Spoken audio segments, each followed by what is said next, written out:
Pagi itu, aku terbangun lebih awal dari biasanya.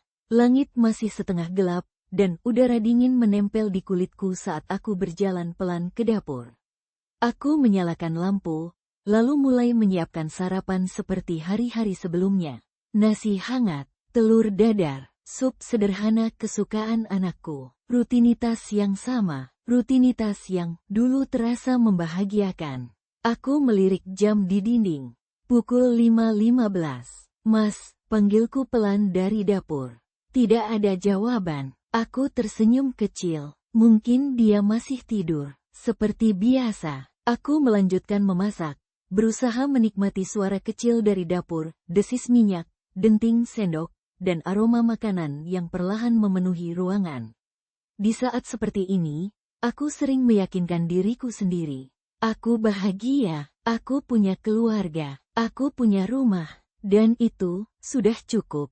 Tak lama kemudian, suara langkah kecil terdengar dari kamar. Ma, aku menoleh dan langsung tersenyum lebar. Bangun, sayang, anakku. Nara, gadis kecil berusia 8 tahun, berjalan mendekat sambil mengucek matanya. Rambutnya sedikit berantakan, wajahnya masih mengantuk, tapi senyumnya selalu berhasil menghangatkan hatiku. Ada telur, tanyanya pelan.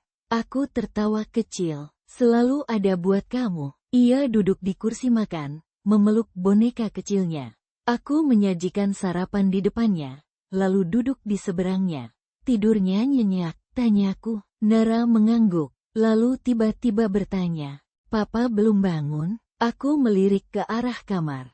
Belum, mungkin capek. Nara hanya mengangguk pelan, tidak bertanya lagi. Beberapa menit kemudian, suara pintu kamar terbuka. Suamiku, Raka, keluar dengan wajah lelah. Rambutnya sedikit berantakan, dan matanya tampak seperti kurang tidur. Pagi, katanya singkat. Pagi, Mas, jawabku sambil tersenyum. Ia duduk tanpa banyak bicara. Aku segera menyajikan sarapannya. Ini, Mas, masih hangat. Ia hanya mengangguk, tidak ada senyum, tidak ada obrolan ringan seperti dulu. Hanya suara sendok yang beradu pelan dengan piring. Dulu, meja makan kami penuh cerita. Raka sering bercerita tentang pekerjaannya. Aku akan menanggapi dengan antusias. Dan Nara akan ikut tertawa meski tidak selalu mengerti. Tapi sekarang, kami lebih sering diam. Seperti pagi ini. Ayah nanti pulang malam lagi? Tanya Nara tiba-tiba. Raka tidak langsung menjawab. Ia meneguk air minumnya dulu, lalu berkata, lihat nanti. Jawaban yang sama, jawaban yang selalu sama. Aku menunduk, pura-pura sibuk dengan makananku. Padahal aku tahu, Nara mulai menyadari sesuatu, dan aku mulai tidak bisa lagi menutupinya. Setelah sarapan, Raka langsung bersiap pergi. Seperti biasa, ia mengambil tasnya, memakai sepatu, lalu berjalan ke pintu. Aku berdiri di dekatnya. Mas, ia berhenti sebentar. Aku ingin mengatakan banyak hal. Menanyakan kenapa dia berubah. Menanyakan kenapa dia semakin jauh. Menanyakan, apakah masih ada aku di hidupnya. Tapi yang keluar hanya, hati-hati di jalan. Ia mengangguk, lalu pergi, tanpa menoleh. Pintu tertutup, dan rumah itu tiba-tiba terasa lebih kosong. Aku berdiri beberapa detik di sana. Diam, menatap pintu yang sudah tidak bergerak. Seperti berharap ia akan kembali membukanya. Tapi tidak. Ma, suara Nara membuyarkan pikiranku. Aku menoleh. Ia berdiri di belakangku. Kenapa Mama sedih? Aku terdiam, lalu cepat-cepat tersenyum. Enggak kok, Mama cuma capek. Aku terdiam, lalu cepat-cepat tersenyum. Enggak kok, Mama cuma capek. Nara menatapku lama, seolah mencoba memahami sesuatu yang bahkan aku sendiri tidak bisa jelaskan. Lalu ia berkata pelan, kalau Mama capek, istirahat ya. Jangan dipaksa terus. Kalimat sederhana itu, entah kenapa membuat dadaku terasa sesak. Hari itu berjalan seperti biasa. Aku membersihkan rumah, mencuci, menata ulang hal-hal kecil, menjalani peran sebagai istri, sebagai ibu, sebagai seseorang yang berusaha menjaga semuanya tetap utuh. Meski perlahan, aku mulai merasa, aku satu-satunya yang masih berusaha. Malamnya, Raka benar-benar pulang larut. Nara sudah tidur. Aku menunggunya di ruang tamu. Jam menunjukkan hampir pukul 11 malam. Saat pintu akhirnya terbuka, aku langsung berdiri. Mas, makan dulu, aku hangatin. Nggak usah, potongnya cepat. Aku terdiam. Ia melewatiku begitu saja, masuk ke kamar, dan menutup pintu. Aku berdiri di ruang tamu, sendirian, dengan makanan yang sudah dingin di meja, dengan kata-kata yang tidak sempat diucapkan, dengan perasaan yang mulai sulit kupahami. Malam itu, saat aku berbaring di sampingnya, ia tidur membelakangiku. Jarak di antara kami tidak jauh, tapi terasa sangat jauh. Aku menatap punggungnya lama, dan untuk pertama kalinya, sebuah pertanyaan muncul di kepalaku. Sejak kapan rumah ini mulai terasa seperti tempat yang asing? Aku memejamkan mata, mencoba tidur, mencoba percaya bahwa semua ini hanya sementara, bahwa besok akan lebih baik, bahwa aku hanya terlalu banyak berpikir. Namun jauh di dalam hati, ada sesuatu yang berbisik pelan. Ini baru permulaan. Kalimat itu terus terngiang di kepalaku, bahkan setelah aku terbangun keesokan paginya.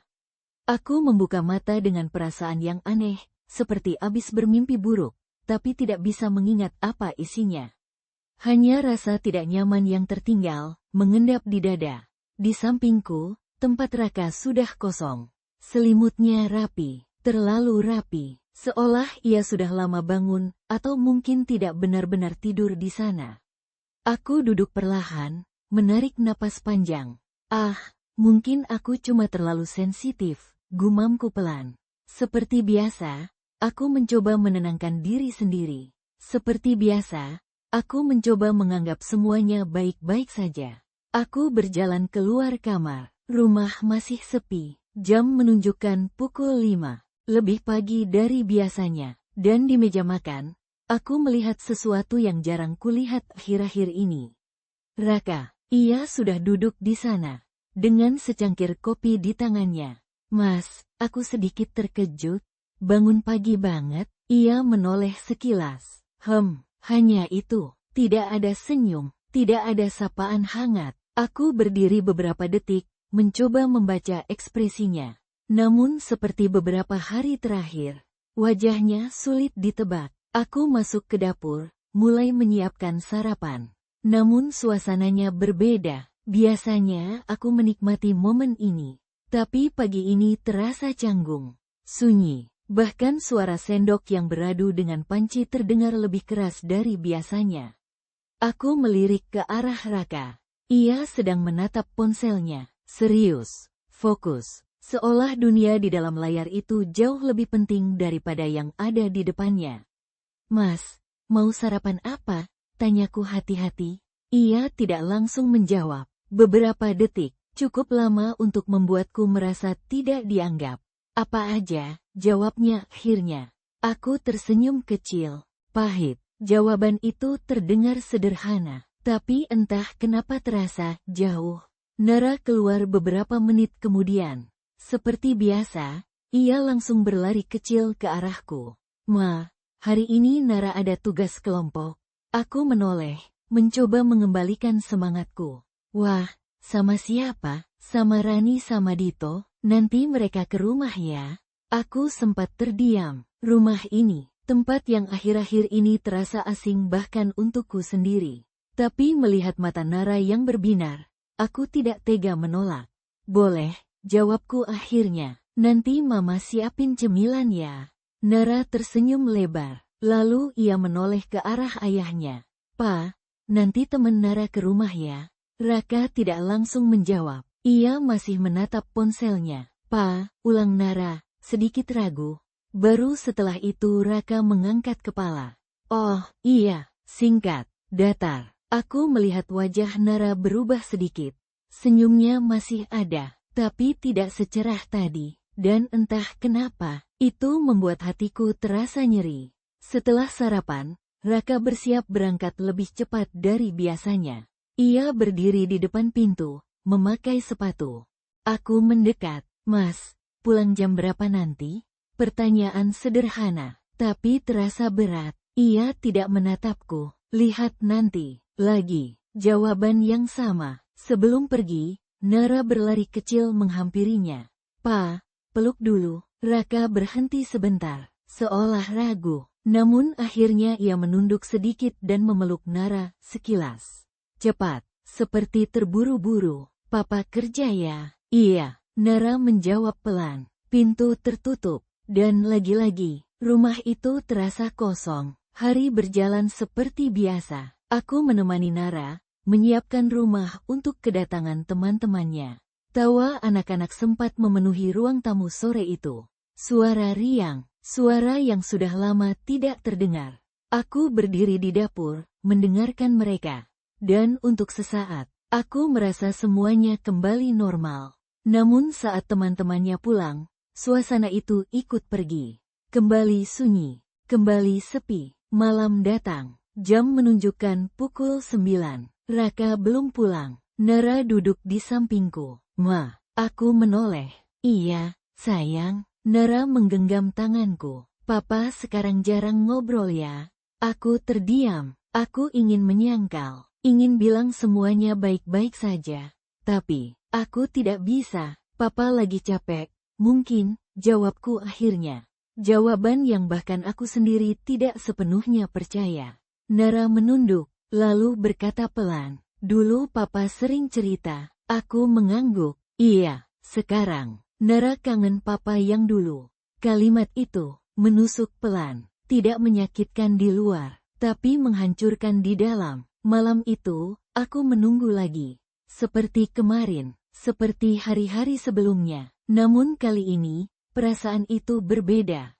Bukan hanya sepi, tapi juga takut. Takut bahwa apa yang aku rasakan ini bukan sekadar perasaan, tapi kenyataan. Saat pintu akhirnya terbuka, aku langsung berdiri. Raka masuk, tanpa melihatku, tanpa menyapa. Ia langsung berjalan ke kamar, seolah aku tidak ada. Dan di saat itulah, untuk pertama kalinya, aku tidak mencoba mengejarnya. Aku tidak mencoba berbicara. Aku tidak mencoba memperbaiki suasana. Aku hanya berdiri di tempat, diam, dan menyadari satu hal yang tidak bisa lagi aku abaikan. Ada sesuatu yang sedang berubah di rumah ini, dan aku mulai kehilangan kendali untuk mempertahankannya. Perasaan itu tidak hilang keesokan harinya. Justru semakin jelas. Semakin nyata, seperti kabut yang perlahan menebal, menutupi semua hal yang dulu terasa hangat di rumah ini. Pagi itu, aku terbangun dengan tubuh yang terasa berat. Bukan karena lelah fisik, tapi karena pikiranku tidak pernah benar-benar beristirahat. Aku menoleh ke samping. Raka masih ada di sana, tapi posisinya jauh di ujung ranjang. Membelakangiku, seperti ada garis tak terlihat di antara kami. Aku menatap punggungnya lama. Dulu, jarak seperti ini tidak pernah ada. Kami terbiasa saling mendekat, bahkan tanpa sadar. Sekarang, aku bahkan ragu untuk menyentuhnya. Aku bangkit pelan, berusaha tidak membuat suara. Namun saat aku berdiri, ponsel Raka yang tergeletak di meja kecil bergetar. Aku refleks menoleh, layar menyala. Dan entah kenapa, mataku langsung tertuju ke sana. Satu notifikasi masuk, nama yang tidak kukenal. Kamu sudah sampai? Jantungku berdetak lebih cepat. Aku berdiri diam, menatap layar itu, seolah berharap tulisannya berubah. Seolah berharap aku salah membaca. Tanganku sedikit terangkat, ragu. Aku tahu ini salah. Aku tahu aku seharusnya tidak membuka ponselnya. Tapi, ada sesuatu di dalam diriku yang mendorongku.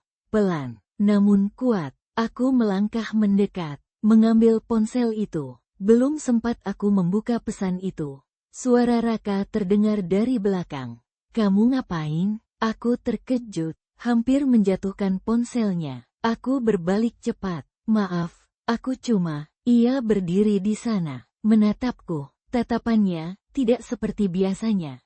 Dingin. Tajam, Seolah aku melakukan sesuatu yang sangat salah. Aku cuma lihat tadi ada notifikasi, suaraku mengecil. Raka berjalan mendekat, mengambil ponselnya dari tanganku. Gerakannya cepat, tegas, tanpa satu kata pun. Mas, itu siapa? Tanyaku pelan. Aku tidak menuduh, aku hanya bertanya. Namun suasana berubah seketika. Raka menghela napas panjang. Teman kerja. Jawaban singkat, terlalu cepat, seolah sudah disiapkan. Pagi-pagi banget, tanyaku lagi, hati-hati. Aku berusaha tetap tenang, tapi dadaku mulai sesak. Raka menatapku, memangnya kenapa? Nada suaranya berubah, lebih tinggi, lebih tajam. Aku langsung diam. Beberapa detik yang terasa sangat lama berlalu. Aku ingin bicara, ingin menjelaskan bahwa aku hanya khawatir. Bahwa aku hanya ingin tahu.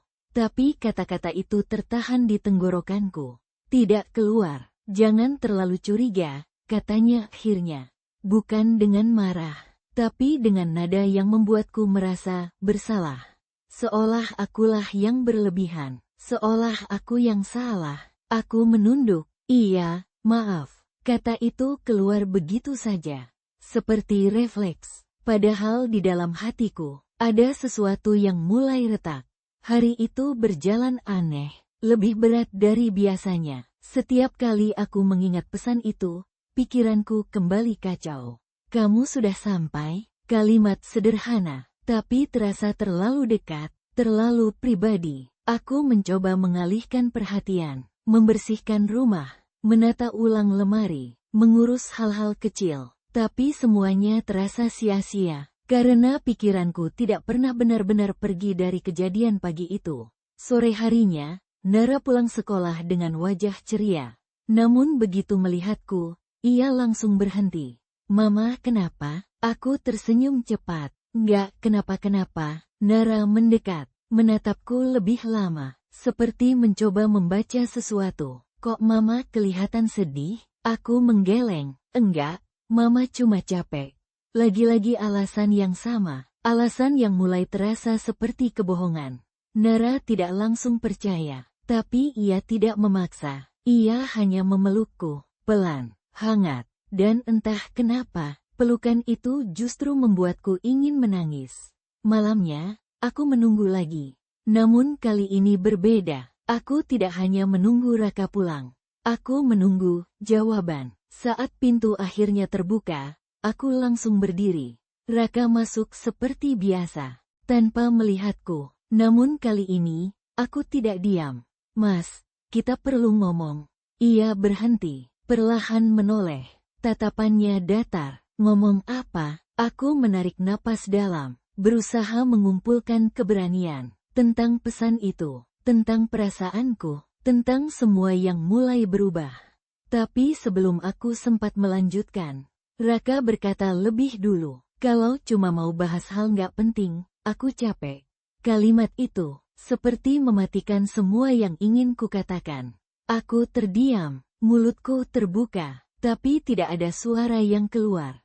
Dan di saat itulah, aku mulai menyadari sesuatu yang jauh lebih menyakitkan daripada kecurigaan. Bukan hanya karena ada orang lain, tapi karena suamiku sendiri sudah tidak lagi mau mendengarkanku. Kalimat itu terus berputar di kepalaku malam itu. Aku berdiri di ruang tamu, menatapnya yang sudah berjalan masuk ke kamar tanpa menoleh lagi. Seperti aku tidak pernah memanggilnya. Seperti aku tidak pernah mencoba berbicara. Seperti aku tidak penting. Aku tidak langsung menyusul. Untuk pertama kalinya, aku membiarkan dia pergi. Aku duduk pelan di sofa, menatap lantai, dan bertanya dalam hati, sejak kapan aku harus meminta untuk didengarkan oleh suamiku sendiri? Malam itu aku tidak tidur. Bukan karena tidak bisa, tapi karena aku tidak ingin. Aku takut jika aku memejamkan mata, besok semuanya akan terasa sama. Atau bahkan lebih buruk, pagi datang terlalu cepat. Aku masih duduk di tempat yang sama saat cahaya matahari mulai masuk dari jendela. Tubuhku terasa lelah, tapi pikiranku jauh lebih lelah.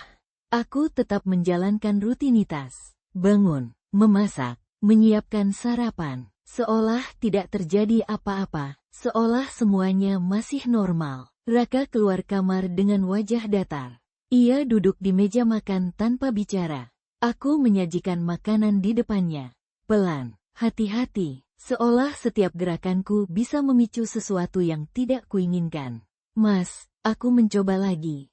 Ia tidak langsung menatapku. Aku menelan ludah.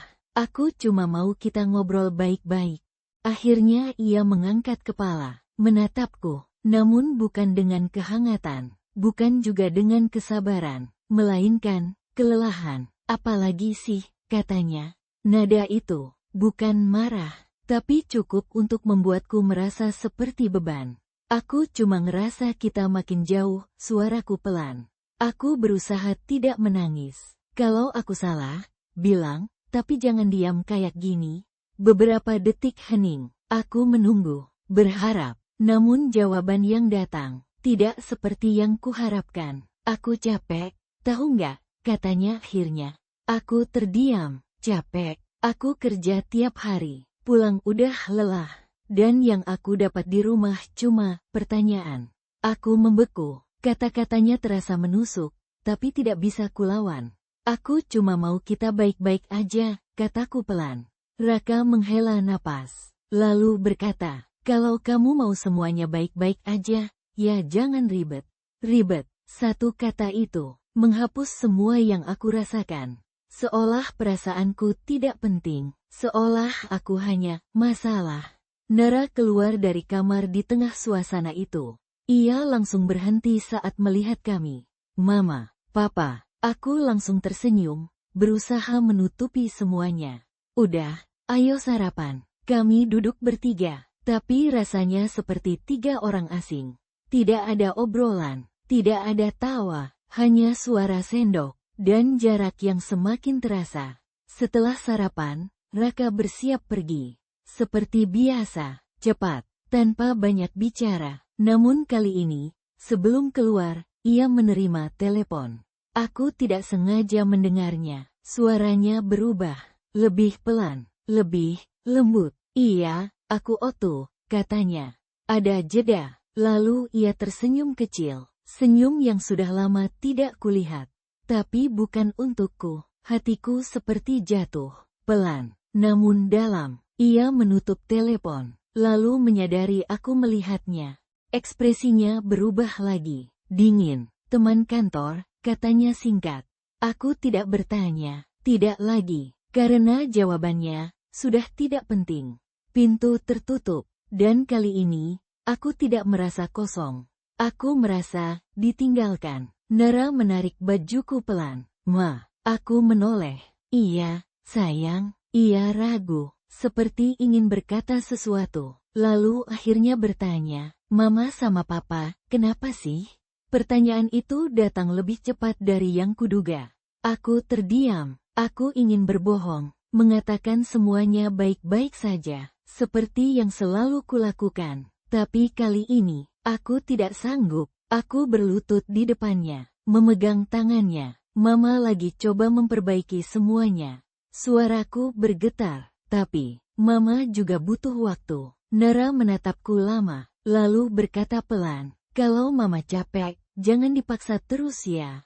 Kalimat itu lagi, kalimat sederhana, tapi kali ini, terasa seperti peringatan. Hari itu, untuk pertama kalinya, aku berhenti meyakinkan diriku bahwa semuanya akan baik-baik saja. Karena semakin aku mencoba, semakin jelas satu hal yang tidak bisa lagi aku abaikan. Aku sedang berjuang sendirian untuk mempertahankan pernikahan ini.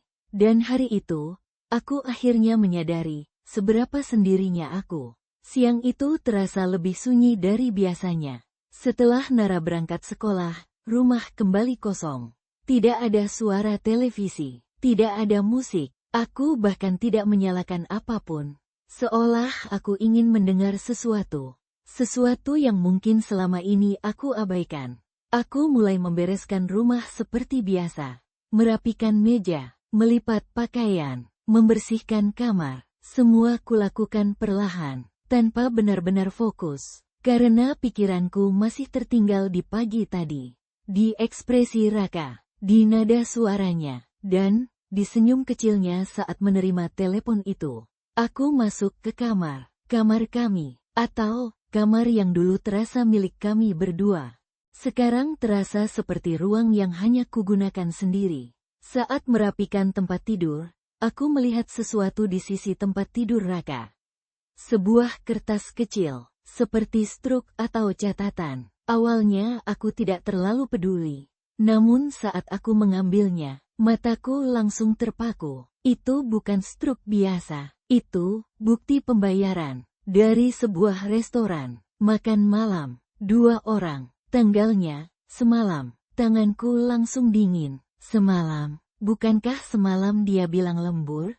Bukankah dia pulang larut tanpa makan? Aku membaca ulang. Nama restoran itu bukan tempat biasa. Tempat yang dulu pernah ia janjikan untuk kami datangi bersama. Tapi tidak pernah jadi. Karena selalu ada alasan. Dadaku terasa sesak. Aku duduk pelan di tepi ranjang. Menatap kertas itu lama. Seolah berharap tulisannya berubah. Seolah berharap aku salah mengerti. Namun sebelum aku sempat berpikir lebih jauh, sesuatu di meja kecil menarik perhatianku. Ponsel lama Raka, yang jarang ia gunakan. Biasanya hanya untuk cadangan. Aku menatapnya, ragu, sangat ragu. Namun kali ini, ada dorongan yang lebih kuat dari rasa takut. Tanganku perlahan mengambil ponsel itu. Layar menyala, tidak terkunci. Aku membuka pesan. Awalnya kosong, tidak ada yang mencurigakan. Sampai aku membuka aplikasi lain. Dan di sanalah, aku melihatnya, sebuah percakapan, dengan nama yang sama seperti kemarin. Tidak disimpan dengan nama lengkap. Hanya satu huruf, L. Jantungku berdetak kencang. Tanganku gemetar. Aku membuka percakapan itu. Dan dunia seakan berhenti. Pesan-pesan itu bukan sekadar percakapan biasa, bukan sekadar teman kerja. Aku senang banget semalam, akhirnya kita bisa makan bareng tanpa takut ketahuan. Kamu hati-hati ya, aku gak mau dia curiga. Aku kangen kamu. Air mataku langsung jatuh, tanpa suara, tanpa tangisan, hanya jatuh. Aku terus membaca. Meskipun setiap kata terasa seperti menekan dadaku lebih dalam. Dia nggak sadar kan? Aku nggak tahu sampai kapan kita bisa kayak gini. Kalau suatu saat aku harus milih, kamu tahu aku bakal pilih siapa? Tanganku berhenti, napas terasa berat. Kalimat terakhir itu, seperti menghancurkan sesuatu di dalam diriku. Aku tidak tahu berapa lama aku duduk di sana. Mungkin menit, mungkin lebih lama. Waktu terasa tidak berjalan. Yang aku tahu hanya satu. Semua yang aku takutkan, ternyata benar. Aku bukan hanya merasa dijauhkan. Aku sedang digantikan. Suara pintu depan tiba-tiba terbuka. Aku tersentak, panik. Aku cepat-cepat menaruh ponsel itu kembali. Menghapus air mata. Berusaha terlihat normal. Nara pulang. Ma, Nara pulang. Aku menarik napas panjang. Berusaha menguatkan diri. Iya, sayang. Ia berlari ke arahku, memelukku, seperti biasa, hangat, tulus, tanpa beban. Dan di saat itulah, aku merasa paling hancur. Karena di tengah semua ini, aku masih harus terlihat kuat. Untuknya, Mama kenapa? Tanya Nara pelan. Aku menggeleng, nggak apa-apa, tapi suaraku tidak meyakinkan. Nara menatapku lama, lalu berkata pelan, Mama jangan nangis sendiri ya. Aku membeku. Ia tahu, tanpa aku bilang, tanpa aku tunjukkan. Ia tahu, aku memeluknya lebih erat. Dan untuk pertama kalinya sejak semuanya mulai berubah. Aku tidak bisa menahan air mataku lagi. Malam itu, aku tidak menunggu Raka dengan harapan. Aku menunggu, dengan kebenaran yang sudah tidak bisa aku hindari. Dan di dalam hatiku, perlahan muncul satu pertanyaan yang jauh lebih menakutkan dari sebelumnya. Kalau dia benar-benar memilih orang lain, apa aku masih punya alasan untuk bertahan di rumah ini? Pertanyaan itu terus berputar di kepalaku sepanjang malam. Aku duduk di ruang tamu. Lampu redup, jam di dinding berdetak pelan. dan setiap detiknya terasa lebih berat dari sebelumnya. Aku tidak menangis lagi, air mataku seperti sudah habis. Yang tersisa hanya kosong, dan satu perasaan yang sulit dijelaskan. Takut, bukan takut kehilangan Raka, tapi takut kehilangan diriku sendiri.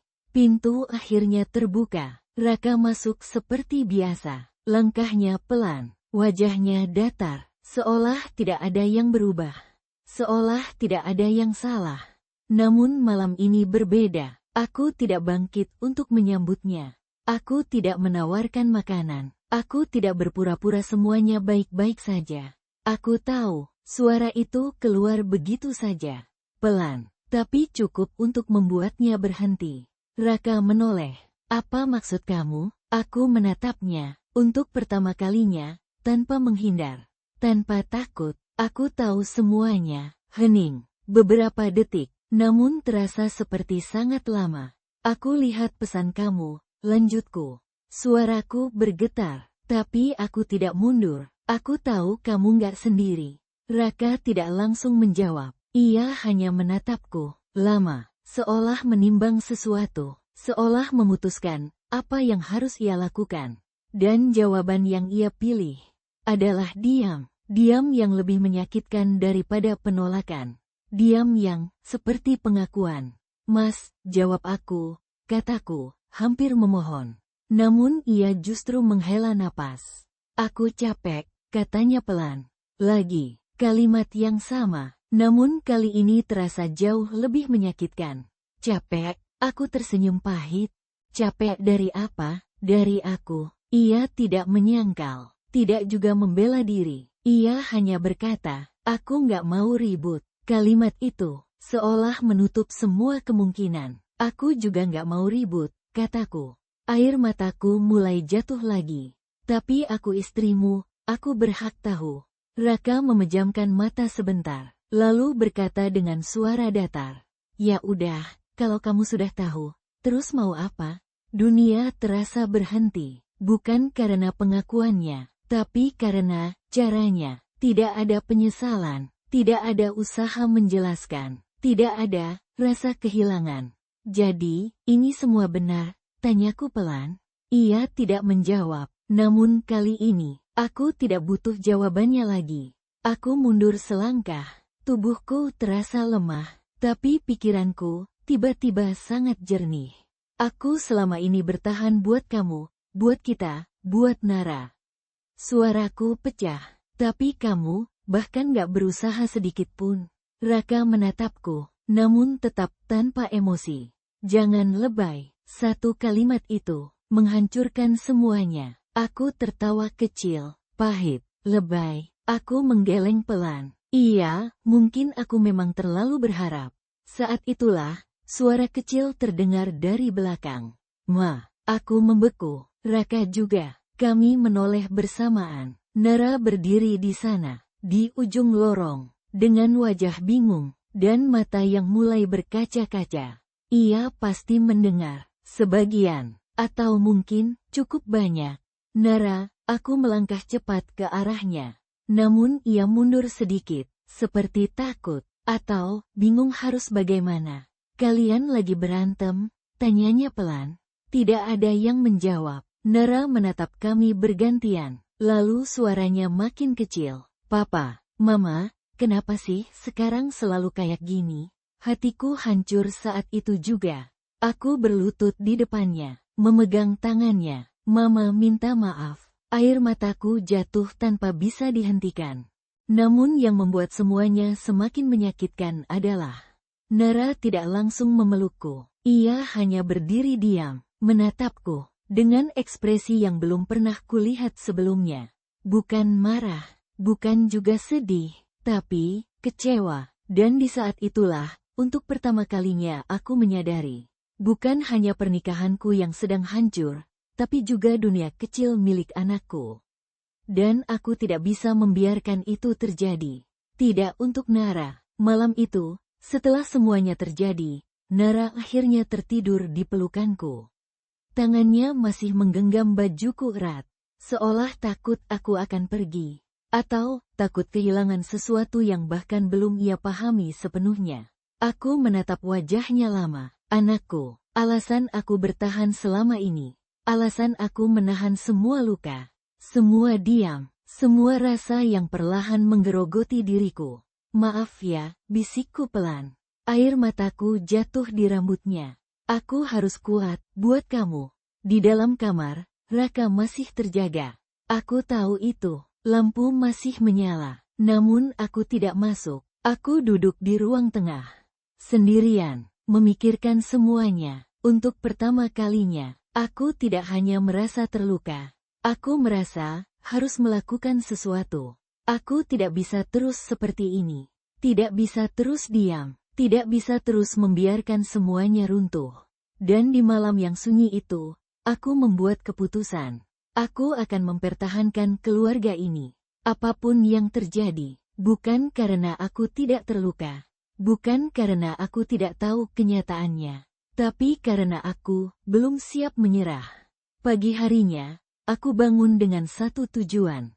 Memperbaiki semuanya. Aku menyiapkan sarapan lebih awal. Lebih rapi. Lebih lengkap dari biasanya. Seolah dengan hal-hal kecil itu, aku bisa mengembalikan sesuatu yang sudah hilang. Raka keluar kamar. Seperti biasa. Tanpa banyak bicara. Namun kali ini, aku langsung tersenyum. Mas, sarapan dulu ya. Ia melirik sekilas. Lalu duduk. Aku duduk di depannya. Menatapnya. Berusaha mencari celah untuk bicara. Namun kali ini, dengan cara yang berbeda. Mas, kita bisa mulai lagi nggak? Ia berhenti makan. Menatapku. Aku menahan napas. Aku tahu semuanya nggak mudah. Tapi aku mau coba. Suaraku pelan. Tapi penuh harap. Aku nggak mau kita hancur. Beberapa detik hening. Aku menunggu. Dengan harapan yang tersisa. Namun jawabannya tidak seperti yang kuimpikan. Kamu terlalu mikir jauh. Datar. Ringan. Seolah semua ini bukan masalah besar. Aku serius. Mas, kataku. Sedikit memohon. Kita bisa perbaiki pelan-pelan, demi Nara. Ia menghela napas. Menaruh sendoknya. Lalu berkata, jangan bawa-bawa anak terus. Kalimat itu membuatku terdiam. Aku capek kalau semuanya selalu tentang keluarga. Lanjutnya. Aku juga butuh hidup. Aku menatapnya. Tidak percaya. Jadi, selama ini kita bukan hidup kamu? Tanyaku pelan. Ia tidak menjawab. Hanya berdiri. Mengambil tasnya. Mas, aku memanggilnya. Namun ia tidak berhenti. Pintu kembali tertutup. Dan lagi-lagi, aku ditinggalkan di tengah kalimat yang belum selesai. Nara keluar dari kamar. Wajahnya masih mengantuk. Namun saat melihatku, ia langsung mendekat. Mama, aku menoleh. Berusaha tersenyum. Kita bakal baik-baik aja kan? Pertanyaan itu lebih berat dari apapun yang pernah aku dengar. Aku ingin menjawab dengan yakin. Dengan tegas. Dengan kepastian. Namun yang keluar hanya, iya, Mama janji. Padahal jauh di dalam hatiku, aku tahu satu hal yang mulai menakutkan. Aku mungkin sedang mempertahankan sesuatu yang sudah tidak ingin dipertahankan oleh orang lain. Tapi aku tetap mencoba, karena menyerah terasa jauh lebih menakutkan. Hari-hari berikutnya, aku mulai berubah. Aku menjadi lebih sabar, lebih diam, lebih menahan diri. Aku berhenti bertanya, berhenti menuntut, berhenti berharap terlalu banyak. Aku berpikir, mungkin kalau aku tidak merepotkan, semuanya akan kembali seperti dulu. Aku mulai memperhatikan hal-hal kecil. Menyiapkan pakaian Raka sebelum ia minta. Menyediakan makanan kesukaannya. Menjaga rumah tetap rapi. Tersenyum, bahkan saat hatiku terasa kosong. Aku mencoba menjadi versi terbaik dari diriku. Versi yang mungkin ia inginkan. Namun yang berubah, hanya aku. Raka tetap sama. Datang dan pergi sesukanya. Jawaban singkat, tatapan dingin, dan semakin sering tidak pulang tepat waktu. Suatu malam, aku menunggunya lebih lama dari biasanya. Jam sudah menunjukkan pukul 11. Nara sudah tertidur di kamar. Aku duduk sendirian di ruang tamu. Lampu redup, dan pikiran yang tidak berhenti berputar. Aku menatap ponselku. Tidak ada pesan, tidak ada kabar, tidak ada penjelasan. Akhirnya, aku memberanikan diri. Aku mengirim pesan. Mas, kamu di mana? Tidak ada balasan. Beberapa menit kemudian, aku mencoba lagi. Nara nanya papa. Masih tidak ada jawaban. Aku menggenggam ponselku erat. Perasaan tidak enak mulai muncul lagi.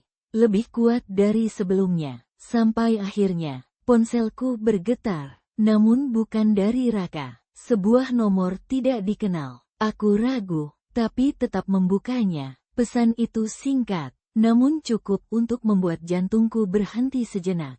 Tolong jaga suamimu baik-baik. Kalau tidak, aku yang akan mengambilnya sepenuhnya.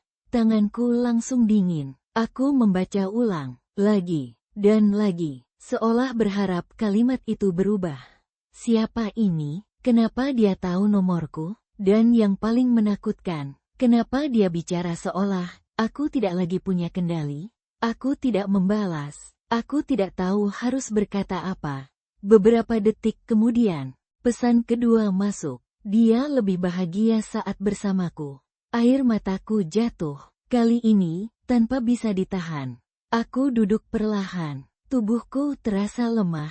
Bukan karena lelah, tapi karena semuanya terasa terlalu nyata. Ini bukan lagi sekadar kecurigaan. Bukan lagi sekadar perasaan. Ini kenyataan. Pintu rumah tiba-tiba terbuka. Aku tersentak. Raka masuk. Wajahnya biasa saja, seolah tidak terjadi apa-apa. Aku langsung berdiri, menatapnya, dengan perasaan yang campur aduk. Namun sebelum aku sempat bicara, ia berkata lebih dulu, "Aku capek, jangan mulai ya." Kalimat itu, seperti menamparku tanpa suara. Aku menelan semua yang ingin kukatakan. Tentang pesan itu, tentang rasa sakitku, tentang semuanya. Aku hanya mengangguk, pelan. Iya, istirahat aja. Ia langsung masuk kamar, tanpa melihatku, tanpa bertanya, tanpa peduli. Aku berdiri di ruang tamu, sendirian, dengan ponsel yang masih menggenggam pesan itu.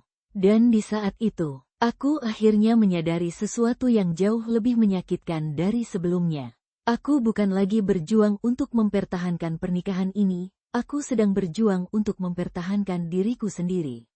Tapi semakin aku mencoba bertahan, semakin aku merasa kehilangan segalanya. Pagi itu terasa berbeda, bukan karena ada kejadian besar, tapi karena semuanya terasa lebih dingin.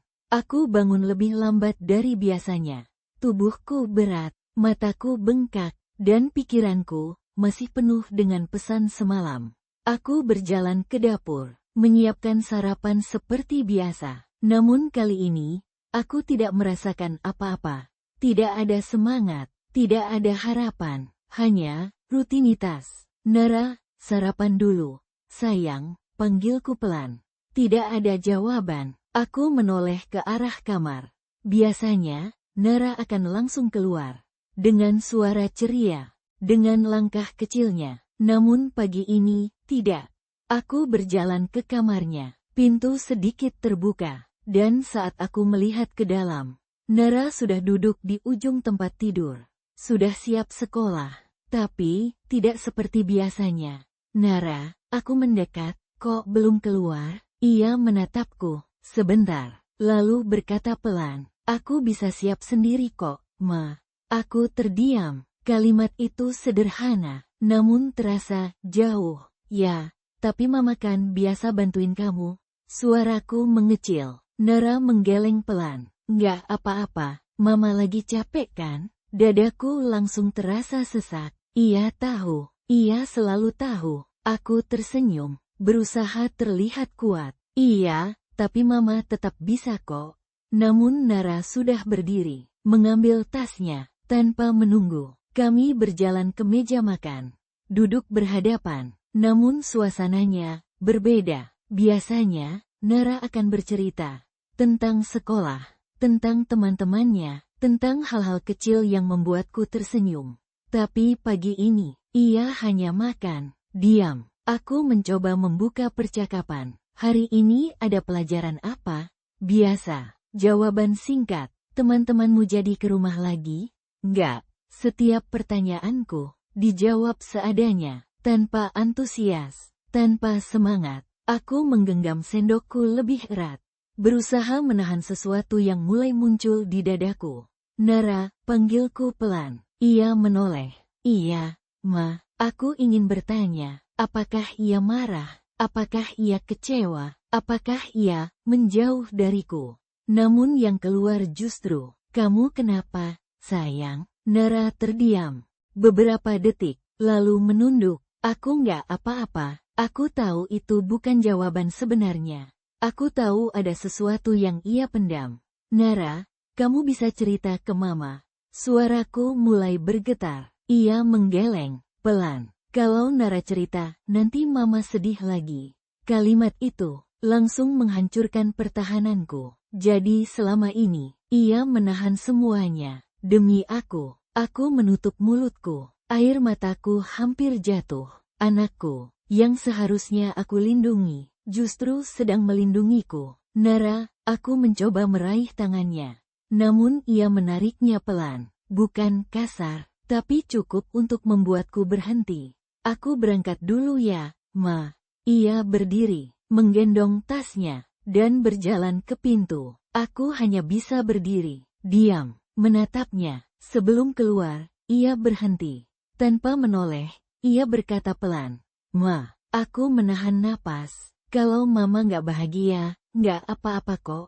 Aku membeku, dan kalimat berikutnya menghancurkan semuanya. Kadang, pergi itu lebih baik.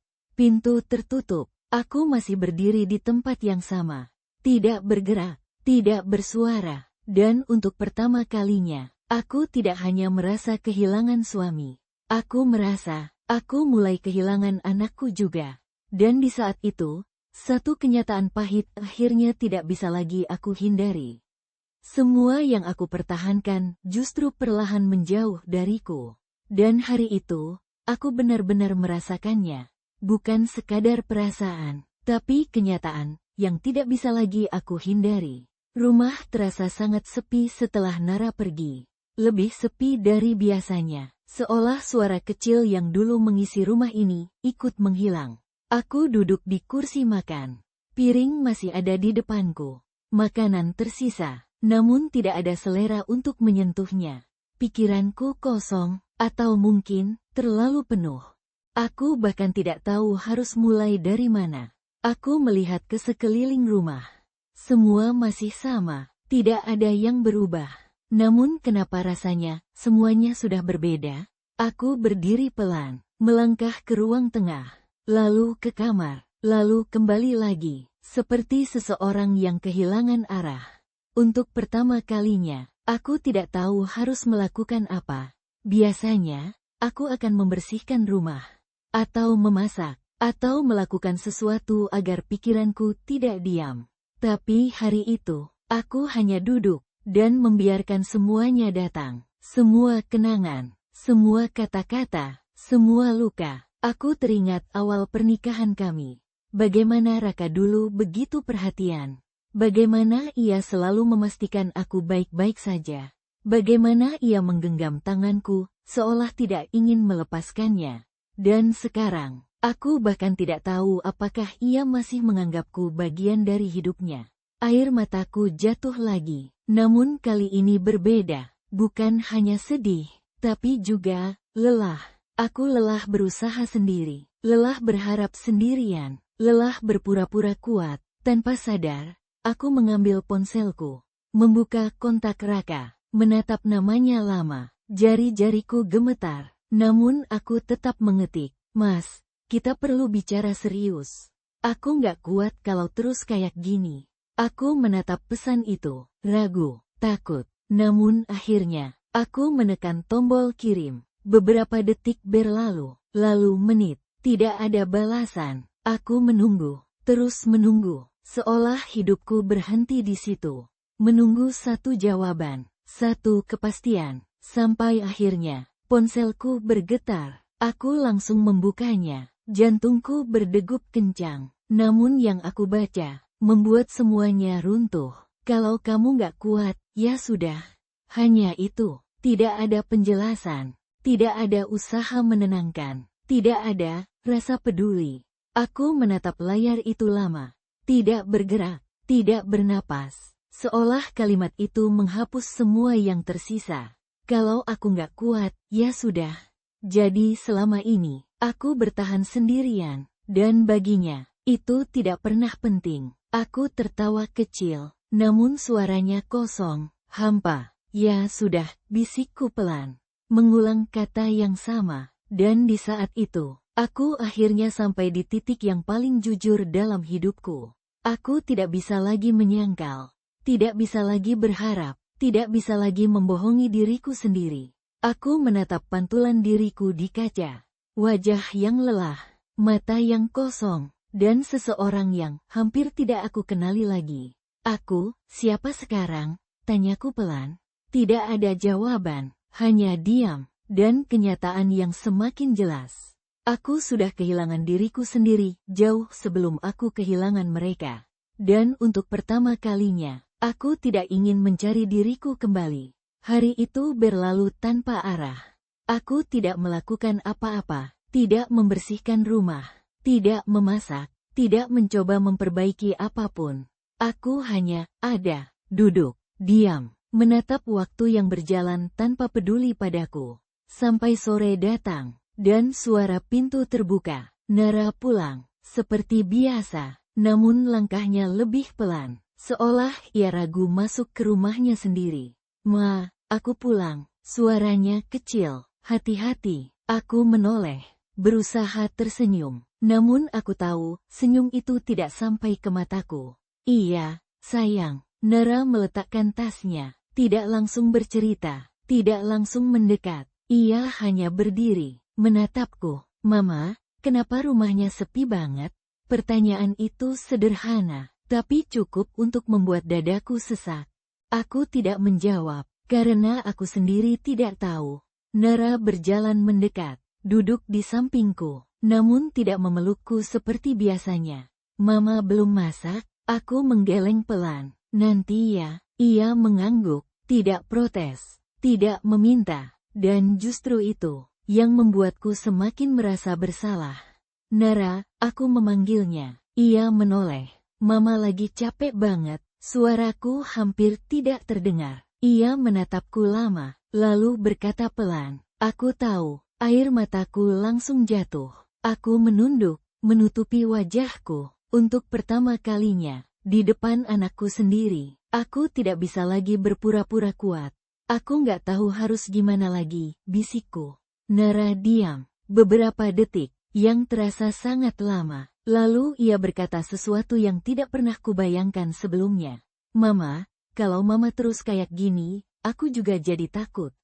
Aku mengangkat wajahku, menatapnya, takut. Ia mengangguk, matanya berkaca-kaca. Aku takut mama nanti hilang. Kalimat itu langsung menghentikan semuanya. Aku membeku, tidak bisa bergerak, tidak bisa bernapas. Selama ini aku pikir, aku bertahan untuknya. Tapi aku tidak sadar, caraku bertahan, justru membuatnya takut. Aku langsung memeluknya, erat, sangat erat. Maaf ya, kataku berulang-ulang. Nara memelukku balik, namun pelukannya berbeda, lebih kuat. Seolah ia yang sedang mencoba menahanku. Mama jangan hilang ya. Kalimat itu menjadi titik balik. Bukan karena aku tiba-tiba kuat. Bukan karena semua masalah selesai. Tapi karena aku akhirnya sadar. Jika aku terus seperti ini, aku tidak hanya kehilangan suami. Aku akan kehilangan anakku juga. Malam itu, setelah Nara tidur, aku duduk sendiri di ruang tengah. Namun kali ini, bukan dengan kosong. Ada sesuatu yang berubah. Bukan harapan, tapi kesadaran. Aku tidak bisa terus menunggu. Tidak bisa terus berharap Raka berubah. Tidak bisa terus bertahan sendirian. Karena jika aku terus bertahan seperti ini, yang hancur bukan hanya pernikahanku, tapi juga aku dan Nara. Aku menarik napas panjang, menatap ke depan, dengan perasaan yang berat. namun lebih jelas dari sebelumnya. Dan di malam itu, untuk pertama kalinya, aku mulai mempertimbangkan sesuatu yang selama ini selalu aku tolak. Bagaimana jika satu-satunya cara untuk menyelamatkan semuanya adalah dengan melepaskan? Pertanyaan itu tidak lagi terdengar seperti ketakutan, tapi seperti kemungkinan. Malam itu aku tidak langsung tidur. Aku duduk lama di ruang tengah, menatap rumah ini, rumah yang dulu terasa hangat. Tempat di mana aku merasa aman. Tempat di mana aku membangun begitu banyak harapan. Sekarang, semua itu terasa seperti kenangan yang tidak bisa disentuh lagi. Aku berjalan pelan ke kamar, melihat Nara yang tertidur. Wajahnya tenang, polos, seolah tidak ada beban. Padahal aku tahu, ia merasakan semuanya. Aku duduk di sampingnya, menyibakkan rambutnya pelan. Dan di saat itu, aku bertanya pada diriku sendiri, apa aku benar-benar bertahan untuknya, atau aku hanya takut memulai dari awal? Pertanyaan itu menamparku, pelan, tapi dalam. Selama ini, aku selalu berkata, aku bertahan demi Nara. Tapi apakah benar begitu? Jika aku benar-benar bertahan demi dia, kenapa ia justru terlihat semakin terluka? Kenapa ia menjadi lebih diam, lebih menjauh? Air mataku jatuh lagi, namun kali ini berbeda, bukan hanya sedih, tapi juga sadar. Aku mungkin sudah terlalu lama bersembunyi di balik alasan itu, menggunakan demi anak sebagai alasan untuk tetap tinggal di tempat yang sudah tidak lagi sehat. Pagi harinya, aku bangun dengan perasaan yang aneh, lebih tenang, tapi juga lebih berat. Aku menyiapkan sarapan seperti biasa. Namun kali ini, aku tidak terburu-buru. Aku melakukan semuanya perlahan, seolah menikmati setiap detik yang mungkin akan berubah. Raka keluar kamar, seperti biasa. Namun kali ini, aku tidak langsung menyapanya. Aku hanya memperhatikannya. Diam, ia duduk, mulai makan, tanpa melihatku. Dulu, pemandangan ini terasa normal. Sekarang, terasa seperti dua orang asing yang kebetulan tinggal di rumah yang sama. Mas, aku akhirnya bicara. Ia tidak langsung merespons. Aku mau tanya sesuatu. Ia menghela napas, seolah sudah lelah bahkan sebelum mendengar pertanyaanku. Apalagi, aku menatapnya dalam. Kalau aku pergi, kamu bakal nyari aku nggak? Sendok di tangannya berhenti, hening, beberapa detik. Yang terasa seperti selamanya. Ia akhirnya menatapku, untuk pertama kalinya hari itu. Namun bukan dengan panik, bukan dengan takut kehilangan, melainkan bingung. Pergi kemana? Tanyanya. Datar. Aku tersenyum kecil, pahit, ke tempat di mana aku nggak perlu merasa sendirian. Ia menatapku beberapa detik, lalu berkata, kalau kamu mau pergi, itu pilihan kamu. Kalimat itu menghancurkan semua yang tersisa. Tidak ada usaha menahan, tidak ada pertanyaan, tidak ada rasa kehilangan. Aku mengangguk pelan. Iya, pilihan aku. Dan di saat itu, aku tahu, aku benar-benar sendirian. Nara keluar dari kamar, melihat kami. Namun kali ini, ia tidak langsung mendekat. Ia hanya berdiri, mengamati. Mama, panggilnya pelan. Aku langsung menoleh. Tersenyum. Iya, sayang. Ia ragu, lalu bertanya, Mama, lagi sedih lagi ya? Aku ingin bilang tidak, namun aku lelah berbohong. Iya, Nara menunduk, lalu berkata pelan, kalau Mama sedih terus, aku juga ikut sedih. Aku langsung berjalan ke arahnya, memeluknya. Aku janji, Mama akan coba berubah. Namun di dalam hatiku, aku tahu, perubahan itu bukan lagi tentang memperbaiki pernikahan ini, tapi tentang menyelamatkan diriku dan anakku. Dan untuk pertama kalinya, keputusan itu tidak terasa menakutkan, tapi tetap menyakitkan, karena aku sadar satu hal yang tidak bisa dihindari lagi. Jika aku memilih untuk pergi, aku harus siap kehilangan seseorang yang dulu sangat aku cintai. Dan ternyata, kehilangan itu sudah terjadi bahkan sebelum aku benar-benar pergi. Hari itu berjalan lambat, setiap detik terasa berat. seolah waktu sengaja memperlambat langkahnya, agar aku benar-benar merasakan semuanya. Aku tidak banyak bicara, tidak juga mencoba memperbaiki suasana. Untuk pertama kalinya, aku membiarkan semuanya berjalan apa adanya. Sore hari, saat aku sedang melipat pakaian di ruang tengah, ponsel Raka yang tergeletak di meja tiba-tiba bergetar. Aku tidak berniat melihat, tidak lagi. Aku sudah lelah dengan semua itu. Namun sesuatu membuatku menoleh. Layar ponsel itu menyala, dan tanpa sengaja, mataku menangkap satu kalimat. Aku sudah dekat. Kamu di rumah atau di luar? Dadaku langsung sesak. Aku membeku, tidak bergerak, tidak bernapas. Aku tahu aku seharusnya tidak peduli lagi. Aku tahu aku sudah harus mulai melepaskan.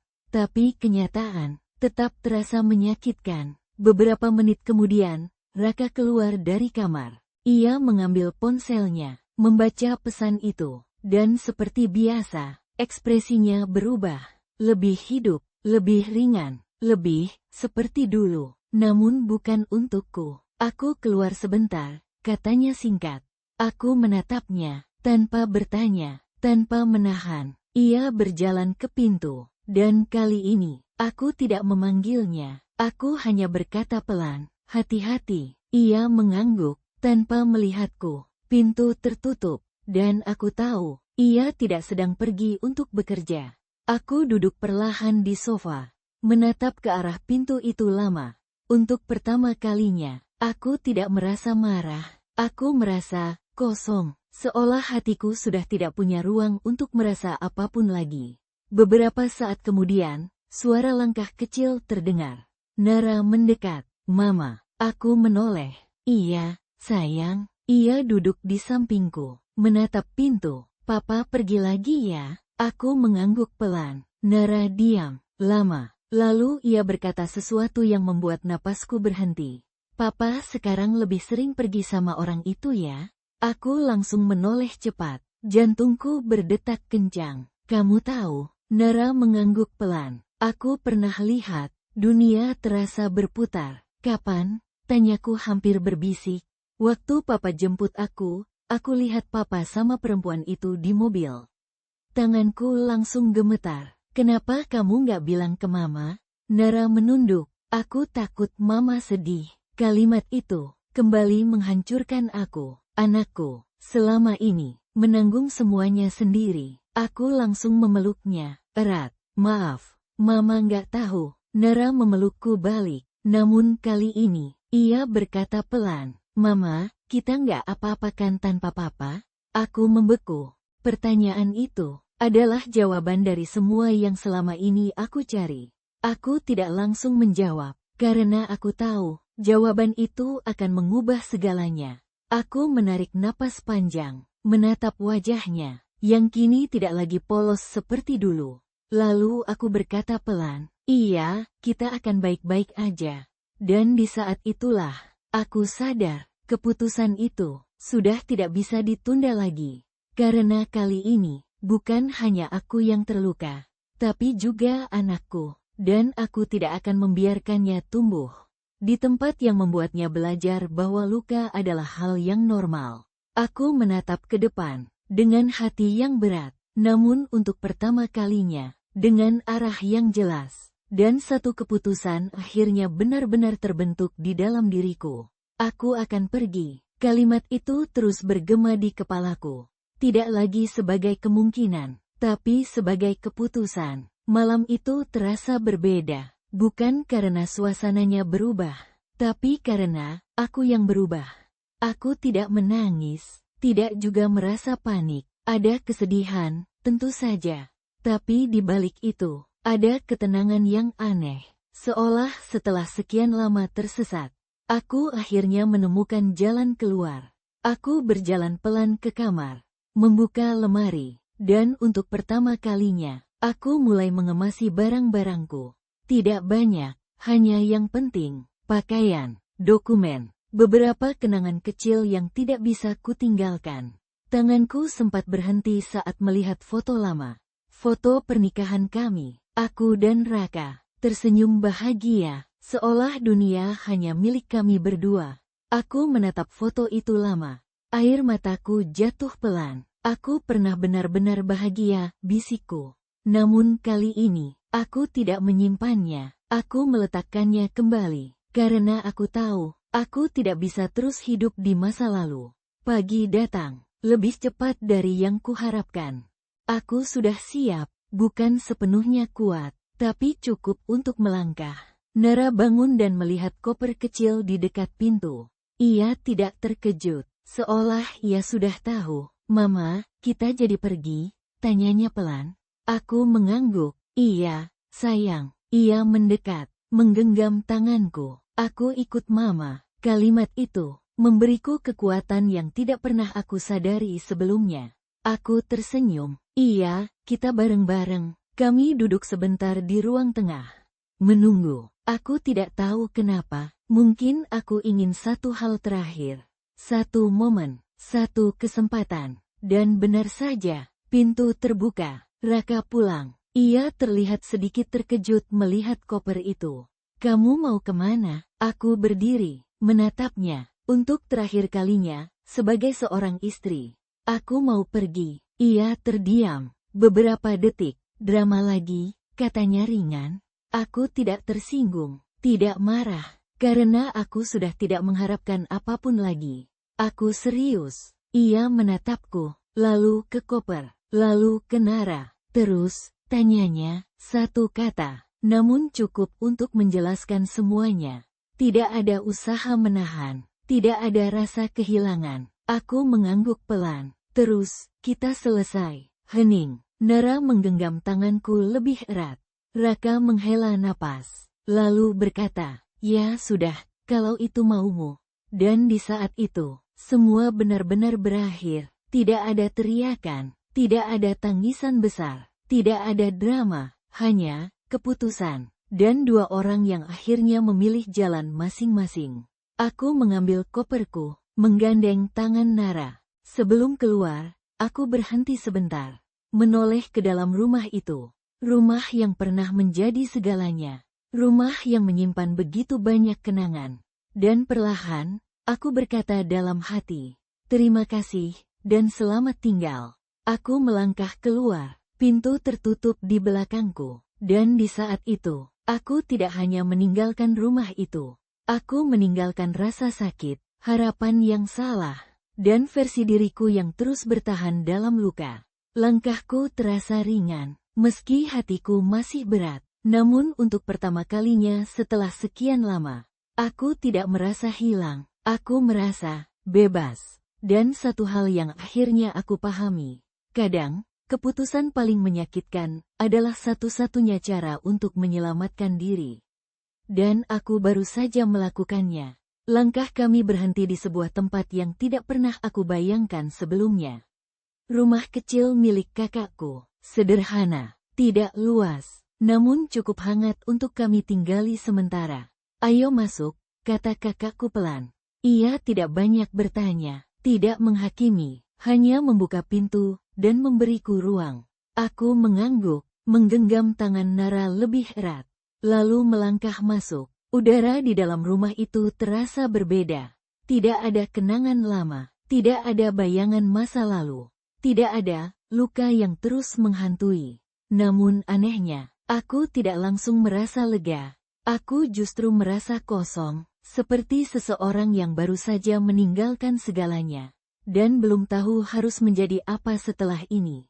Nara duduk di sofa kecil, melihat sekeliling, lalu menoleh ke arahku. Ini rumah kita sekarang? Pertanyaan itu sederhana, tapi terasa berat. Aku tersenyum kecil. Untuk sementara, iya. Nara mengangguk. Tidak banyak bertanya, namun aku bisa melihat, ia juga sedang mencoba memahami semuanya. Malam itu, kami tidur di satu kamar kecil. Kasur sederhana, lampu redup, dan keheningan yang berbeda dari sebelumnya. Tidak ada pertengkaran, tidak ada ketegangan, namun juga, tidak ada rasa, rumah yang sebenarnya. Saat Nara sudah tertidur, aku masih terjaga, menatap langit-langit. Pikiranku mulai kembali berjalan, tentang masa depan, tentang kehidupan baru, tentang semua yang harus aku hadapi sendirian. Bagaimana aku akan menghidupi kami? Bagaimana aku akan menjelaskan semuanya pada orang lain? Bagaimana aku akan kuat setiap hari? Pertanyaan-pertanyaan itu datang tanpa henti. Dan untuk pertama kalinya sejak aku pergi, rasa takut itu kembali. Aku memeluk diriku sendiri, menarik napas panjang. Kamu sudah sejauh ini, bisikku pelan. Jangan mundur sekarang, pagi datang. Dengan realita yang lebih jelas. Tidak ada lagi Raka, tidak ada lagi rutinitas lama. Tidak ada lagi kehidupan yang dulu aku kenal. Aku harus mulai dari nol. Aku bangun lebih pagi, menyiapkan sarapan sederhana, membantu Nara bersiap sekolah. Namun kali ini, aku melakukannya dengan perasaan yang berbeda. Bukan karena semuanya mudah, tapi karena ini nyata. Mama, Nara memanggilku saat hendak berangkat. Aku menoleh. Kita bakal baik-baik aja kan? Pertanyaan itu lagi. Namun kali ini, aku tidak ragu. Aku berlutut di depannya, menatap matanya. Iya, kita akan baik-baik aja.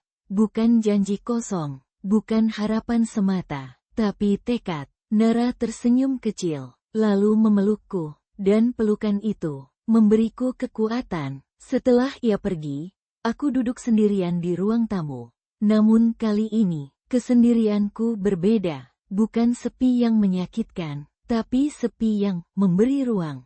Ruang untuk berpikir, ruang untuk sembuh, ruang untuk membangun kembali diriku. Aku tahu perjalanan ini tidak akan mudah.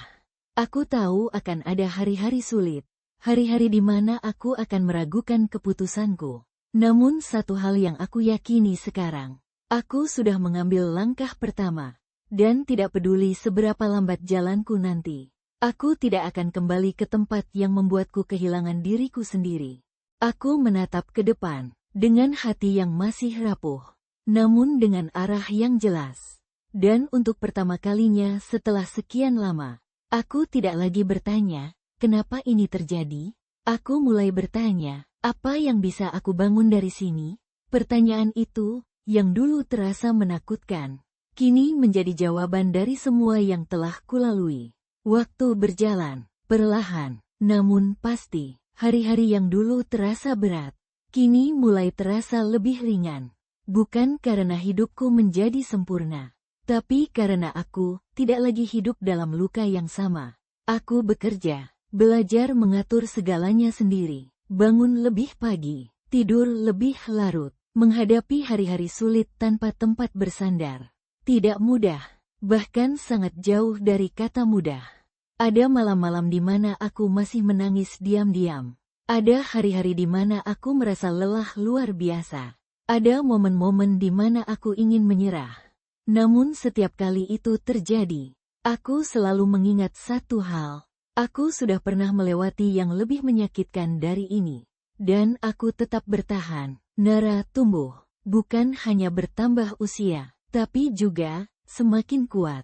Ia kembali tertawa, kembali bercerita, kembali menjadi anak kecil yang ceria. Namun sekarang, ia juga menjadi seseorang yang lebih peka, lebih mengerti, lebih dewasa, dengan caranya sendiri. Suatu malam, saat kami duduk berdua di ruang kecil kami, Nara bersandar di bahuku. Ma, aku menoleh. Iya, sayang. Ia tersenyum, hangat. Makasih ya, aku sedikit terkejut. Makasih untuk apa? Ia memelukku lebih erat. Karena mama nggak jadi hilang. Air mataku langsung jatuh. Namun kali ini, bukan karena sedih. Aku memeluknya kembali, erat. Justru kamu yang nyelamatin mama, bisikku pelan. Dan di saat itu, aku sadar, aku memang kehilangan seseorang. Aku kehilangan pernikahan. Aku kehilangan kehidupan yang dulu aku kenal. Namun aku tidak kehilangan segalanya. Aku menemukan sesuatu yang jauh lebih penting. Diriku sendiri. Beberapa waktu kemudian, tanpa sengaja aku melihat Raka. Di sebuah tempat umum. Ia terlihat berbeda. Namun bukan itu yang membuatku diam. Ia bersama seseorang. Wanita yang dulu menjadi bayangan dalam hidupku. Mereka terlihat biasa saja. Tidak seperti yang dulu aku bayangkan. Tidak seperti kebahagiaan yang dulu aku takutkan. Dan anehnya, aku tidak merasa apa-apa, tidak marah, tidak sakit, tidak juga ingin kembali. Aku hanya melihat, lalu tersenyum kecil. Bukan untuk mereka, tapi untuk diriku sendiri. Karena akhirnya, aku sampai di titik itu. Titik di mana masa lalu tidak lagi mengikatku. Aku menggenggam tangan Nara, yang berdiri di sampingku. Ayo, Ma, katanya ceria. Aku mengangguk, tersenyum. Kami berjalan pergi, meninggalkan pemandangan itu, tanpa beban, tanpa luka. Dan untuk pertama kalinya dalam waktu yang sangat lama, langkahku benar-benar terasa ringan. Karena aku tidak lagi berjalan sambil mempertahankan sesuatu yang menyakitkan. Aku berjalan menuju kehidupan yang aku pilih sendiri. Dan disitulah aku akhirnya memahami satu hal yang selama ini tidak pernah aku mengerti. Bahagia bukan tentang siapa yang bertahan dalam hidup kita, tapi tentang keberanian kita untuk melepaskan yang menyakiti, dan memilih diri kita sendiri.